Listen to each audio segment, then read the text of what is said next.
बिस्मिल्लाहिर्रहमानिर्रहीम अस्सलातु वस्सलामु अलैका या सय्यदी या रसूलल्लाह अस्सलातु वस्सलामु अलैका या सय्यदी या हबीबल्लाह। तमाम सुनने वालों को अस्सलामु अलैकुम। मैं हूं राना अज़ीम और आप देख रहे हैं मेरा व्लॉग।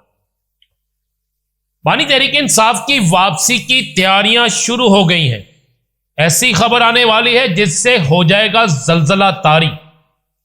बैरिस्टर सलमान सफदर की धुआंधार रिपोर्ट कब कभी तारी हो गई है कई हलकों में।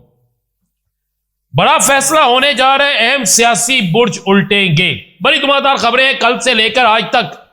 ऐसी खबरें आ रही है जिन खबरों के बाद कहा जा सकता है कि कुछ ऐसा होने जा रहा है जो सारे सियासी मंजरनामे को तब्दील करके रखे। बल्कि आप कह सकते हैं कि सियासी मंजरनामा तब्दील होने जा रहा है। क्या होगा इस पर बात करेंगे, लेकिन इससे पहले आइए मेरे साथ इस दुआ में शामिल हो जाएं। वो दुआ जो हमेशा मैं आपके लिए अपने लिए करता हूं कि अल्लाह ताला की ज़ात हम सबको ईमान वाली, सेहत तंदुरुस्ती वाली, इज्जत वाली लंबी उम्र अता फरमाए और जब भी जिंदगी का हाथमा हो ईमान पर हो और जन्नतुल बकी हमें नसीब मिले। आमीन सुम आमीन सुम आमीन सुम आमीन। बड़ी खबरें इतनी बड़ी हैं कि पाकिस्तान का सियासी मंजरनामा आपको तब्दील होता नजर आएगा। ऐसी खबरें गुज़श्ता 3 रोज से अगर आप इन खबरों की तरफ देखें तो आपको लगेगा कि पाकिस्तान के अंदर सियासत वाकई बदलने जा रही है। सुप्रीम कोर्ट में एक पिटीशन दायर होती है, उस पिटीशन के बाद अगले रोज हेयरिंग का टाइम हो जाता है। अचानक से एक दिन पहले चीफ जस्टिस ऑफ पाकिस्तान एक बहुत बड़ा ऑर्डर करते हैं। बैरिस्टर सलमान सफदर को फ्रंट ऑफ कोर्ट बनाकर अडयाला जेल भेजा जाता। 3 घंटे 15 मिनट वो अडयाला जेल में रहते हैं। अडयाला जेल में रहने के बाद वो आते हैं और आज वो एक ऐसी रिपोर्ट सबमिट करवाते हैं कि उस रिपोर्ट के सामने आने के बाद तो आप देखेंगे कि होने क्या जा रहा है। 7 सफ़ात पर मुश्तमिल रिपोर्ट कहा जा रहा है। 22 नकात कहा जा रहा है उसमें लिखे गए हैं। कल बहुत से लोगों ने इस रिपोर्ट के हवाले से बैरिस्टर सलमान सफदर के हवाले से कुछ चीजें गलत बयान कर, वो भी आपको बताएंगे, लेकिन उससे पहले बताएं इस रिपोर्ट के बाद बड़े अहम तरीन हलकों में एक चेमगोइयां शुरू हो चुकी है। ये सिर्फ चेमगोइयां ही नहीं बल्कि याद करें मैंने आपसे कहा था कि बहुत जल्द बहुत कुछ होने वाला है। मैंने कहा था, याद है मैंने आपको कहा था कि 8 फरवरी को अडयाला कोई गया है तो खबर यह है कि बानी तहरीक इंसाफ की वापसी की तैयारियां शुरू हो गई। बहुत जल्द बानी तहरीक इंसाफ की वापसी होने वाली है। पाकिस्तान की सियासत में तो है ही वो, पाकिस्तान के अवाम में तो है ही वो, लेकिन अब अमली तौर पर उनके जेल से निकलने का वक्त हुआ चाहता है। बानी तहरीक इंसाफ की वापसी के हवाले से कई हलकों ने ना सिर्फ इसकी तस्दीक की है बल्कि कई हलके यहां तक कह रहे हैं कि अब सियासी मंजरनामा भी तब्दील होने लगा है। वो सियासी मंजरनामा जिसकी तब्दीली के हवाले से, जिसकी तब्दीली के मुतल्लक ना सिर्फ बहुत से लोगों ने दावे कर रखे हैं बल्कि उस तब्दीली के हवाले से अब शहरे इक्तदार में बड़ी बड़ी बातें होना शुरू हो गई। शहरे इक्तदार में एक बेइंतहा तेज ये बात चल रही है। 6 नाम लिए जा रहे हैं। 4 नाम हम पहले दे चुके थे, अब 2 नामों का इजाफा हो गया है कि ये 6 सियासी शख्सियात खत्म होने जा रही और कहा जा रहा है कि बानी तहरीक इंसाफ की वापसी फाइनल हो चुकी है। तारीख क्या होगी, तारीख कार क्या होगा, अदालतों से रिलीफ मिलेगा, बीमारी की बुनियाद बनेगी या क्या बनेगा, कुछ ना कुछ होगा और जो कुछ होगा उसकी बिना पर ना सिर्फ बानी तहरीक इंसाफ की रिहाई होगी बल्कि बहुत से केस भी आपको जल्दी से निपटते हुए नजर आएंगे। इब्तदाई तौर पर ट्रीटमेंट, इब्तदाई तौर पर मुलाकातों का खुलना, इब्तदाई तौर पर सियासी खींचातानी खत्म होना, ये चीजें होते नजर आ रही। अगर आप गौर करें तो केपीके में सुहेल खान अफरीदी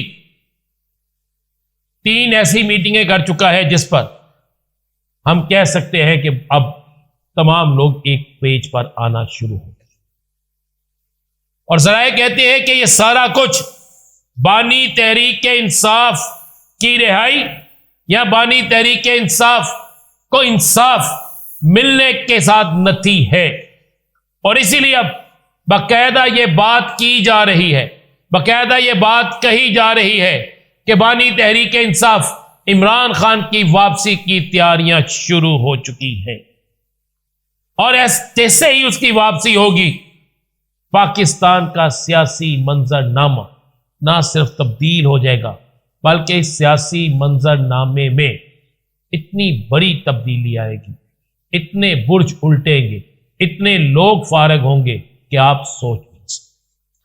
दूसरी बड़ी खबर यह है कि बैरिस्टर सलमान सफदर ने आज जब रिपोर्ट जमा करवाई तो उस रिपोर्ट के जमा कराने के बाद बैरिस्टर सलमान सफदर ने मीडिया से गुफ्तगू और उन्होंने बिल्कुल वाज़ेह तौर पर कहा कि मैंने कल किसी जगह कोई चीज कोड नहीं की, मैं सिर्फ इस रिपोर्ट को जो इतने सफात पर मुश्तमिल है, इतने नकात पर मुश्तमिल है, उसको मैंने अदालत में जमा करवा दिया। कल अदालत में इस पर बात होगी तो सारी चीजें खुलकर सामने आ जाएंगी। बल्कि उन्होंने कहा कि ना मुझसे सलमान अकरम राजा ने, ना अलीमा खान ने, किसी ने मुझ पर इसरार नहीं किया, किसी ने यह नहीं कहा कि आप हमें बताएं। वो समझते हैं कि मेरी एक प्रोफेशनल जो ड्यूटी थी वो मैंने अदा। क्या कहा सलमान सफदर ने? जुमला भी सेहत के ऊपर जो आप पूछ रहे ना, हमें तो बता दें। तो अगर वो मैं बहनों को नहीं बता सका, अगर मैं सलमान राजा साहब को नहीं बता सका, तो मैं आपसे कैसे शेयर कर सकता? सलमान सफदर की आपने गुफ्तगू सुन, जराए कहते हैं कि सलमान सफदर की रिपोर्ट जिसके हवाले से मुख्तलिफ लोग मुख्तलिफ दावे कर रहे हैं, कह रहे हैं कि इस रिपोर्ट में ऐसी धुआंधार चीजें हैं। एक बात तो जहन में रखिएगा, कैदे तन्हाई ये तो बड़ा क्लियर, और ये कितना बड़ा इसे जुर्म समझा जाता है किसी को कैदे तन्हाई में रखना कि आप सोच नहीं सकते। ये एक बीमारी से भी बड़ा जुर्म है। खाने की जहां तक बात है तो खाना टोटल बानी तहरीक इंसाफ का उनकी घर से आता है, उसके ऊपर होने वाले अखराजात उनके जाती होते हैं, जो उनकी फैमिली उनके अकाउंट में जमा कराती है, जो एक जेल का अकाउंट होता है। बीमारी के हवाले से हमेशा हर सियासतदान को उनके जाती मुआलज मुहैया होते थे। डॉक्टर अदनान मियां नवाज शरीफ साहब के साथ होता था, हर डॉक्टर्स की टीम के वक्त वो मौजूद होता था। बड़ी धुआंधार सी रिपोर्ट है, और इस रिपोर्ट के हवाले से कहा जा रहा है कि ये एक ऐसी रिपोर्ट है जो ना सिर्फ सब कुछ हिला के रख देगी, बल्कि इस रिपोर्ट के बाद बहुत सी चीजें तब्दील होगी। बैरिस्टर सलमान सफदर ऐसा छक्का लगा गए हैं कि जिस छक्के के बाद कई लोगों के छक्के छूट जाएंगे। आज अख्तर मेंगल का इस्तीफा कबूल हो गया, यह भी बड़ा खूब है। अख्तर मेंगल ने इस्तीफा दिया, अरसा दराज हो गया था, उसके बाद कई दफा वो असेंबली इजलास में या पार्लियामेंट हाउस में या किसी ना किसी जगह गए। अब उनका आज इस्तीफा मंजूर हो गया है। अब अख्तर मेंगल MNA नहीं रहे। अख्तर मेंगल की तकरीर जो लाहौर में हुई थी, उस तकरीर पर हमें भी इतराज है। हम भी समझते हैं कि पाकिस्तान एक है, एक ही रहेगा। पाकिस्तान में अलहदगी या तुम इधर हम उधर, ये बात किसी सूरत काबिल कबूल नहीं है, क्योंकि हम सबसे पहले पाकिस्तान। अख्तर मेंगल के इस्तीफे के बाद बलोचिस्तान में क्या होगा ये आने वाले दिनों में पता चल जाएगा, लेकिन कुछ बड़ा होने जा रहा है। ये मैं आपको अगले व्लॉग में यह भी बताऊंगा। मेरे पास कुछ अहम जराए से यह भी खबर है कि एक बड़ा फैसला भी होने जा रहा है और इस बड़े फैसले के बाद कई सियासी बुर्ज उल्टने जा रहे हैं। बड़ी एक अहम तरीन सियासी शख्सियत ने हमें यह बात कही है कि कुछ ऐसे फैसले हो चुके हैं जिन फैसलों में नए इलेक्शन से लेकर ऐसी हुकूमत, अबूरी हुकूमत, मैं फिर बता दूं अबूरी हुकूमत। एक तो बात जहन में रखिएगा, बानी तहरीक इंसाफ ने कौमी हुकूमत के मुतालबे को रद्द कर, वो नए इलेक्शन की बात करें। ये मुझे खुद शेख वकास अकरम ने कहा कि बानी तहरीक इंसाफ किसी सूरत में कौमी हुकूमत के हक में नहीं है, वो नए इलेक्शन की डिमांड करते हैं क्योंकि उनका मैंडेट चोरी हुआ है, वो कहते हैं।